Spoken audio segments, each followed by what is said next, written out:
মঙ্গল বাহিনীরা যখন চীন রাশিয়া আক্রমণ করে বসলো তখন বাগদাদের আলেমগণ বললেন, আমরা তো চাইনিজ না, আমরা তো রুশি না, ওরা তো কাফের, ওরা ইচ্ছা মতো জবাই করুক।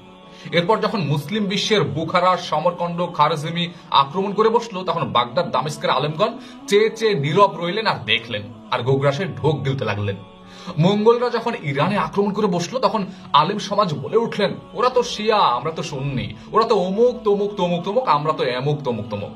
যখন তাবরিজ আক্রমণ করে বসলো তখন কিছু আলেম বললেন, তারা তো গুপ্ত ঘাতকদের আক্রমণ করে বসেছে, আমাদের কি, আমাদের তো আক্রমণ করেনি। অবশেষে 1258 সালে যখন হালাকু খান বাগদাদ আক্রমণ করে বসলো তখন শুধু চেয়ে চেয়ে দেখা ছাড়া আমাদের আর কিছুই করার ছিল না। বাগদাদবাসীরা শুধুমাত্র অশ্রুসিক্ত হয়েছিল। হালাকু খান যখন বাগদাদে প্রবেশ করে বিখ্যাত লাইব্রেরি পুরাতে যাচ্ছে তখন আলেম সমাজ তার হাতে পায়ে ধরে অনুরোধ করছে, মাপ চাচ্ছে, ক্ষমা চাচ্ছে, বলছে যে এই মূল্যবান জ্ঞান ভান্ডার যেন না পোড়ানো হয়। তখন অট্ট হাসিতে ফেটে পড়ে হালাকু খান আর হাসতে হাসতে বলে ফেলে, যখন তোমাদের একের পর এক শহরকে জ্বালিয়ে দেওয়া হচ্ছিল, তোমাদের লোকদেরকে নির্বিচারে হত্যা করা হচ্ছিল, তোমাদের উপর অত্যাচার নেমে এসেছিল, তখন তোমরা এই কিতাবগুলোতে ডুবেছিলে। যে জ্ঞান, যে কিতাব থেকে তোমরা তোমাদের নিজেদেরকে রক্ষা করতে শিখো নাই, নিজেদেরকে রক্ষা করতে পারো নাই, সেই কিতাব রেখে লাভ কি বলো? বাগদাদের সকল ধন সম্পদ এবং খলিফাকে হালাকু খানের সামনে যখন হাজির করা হলো তখন হালাকু খান স্বর্ণমুদ্রায় হাত ঢুকিয়ে সকল স্বর্ণ হাতে নিয়ে খলিফার মুখে ঢুকে বলল, যদি এসব সম্পদ জমিয়ে না রেখে তাদের শক্তিশালী সেনাবাহিনী তৈরি করতে তাহলে আজকে তোমার এই পরিণতি হতো না, তাহলে এই মঙ্গল বাহিনী তোমার উপর চড়াও করার সাহস পেত না।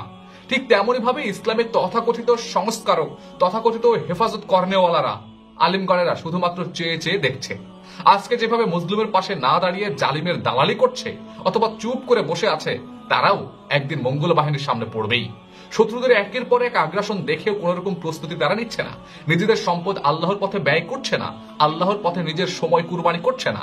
তাহলে জেনে রাখুন, আগামীকাল যখন আপনার মাদ্রাসায় অথবা আপনার খানাকায় অথবা আপনার মসজিদে আঘাত আসবে তখন সবাই কিন্তু এভাবে চুপ থাকবে, সবাই কিন্তু হাত গুটিয়ে বসে থাকবে, সবাই কিন্তু ভেজা বেড়ালে পরিণত হবে। তখন আপনি কি করবেন? নিশ্চয়ই হাতে চুড়ি পরে বসে থাকবেন। অপেক্ষা করুন লাঞ্ছনা আর অপমানের জন্য। হে নীরব আলম সমাজ, আপনারা কি আসলে ইতিহাস থেকে শিক্ষা গ্রহণ করবেন না? আপনারা কি সত্যি সত্যি ইতিহাস থেকে বিমুখ হয়ে যাবেন?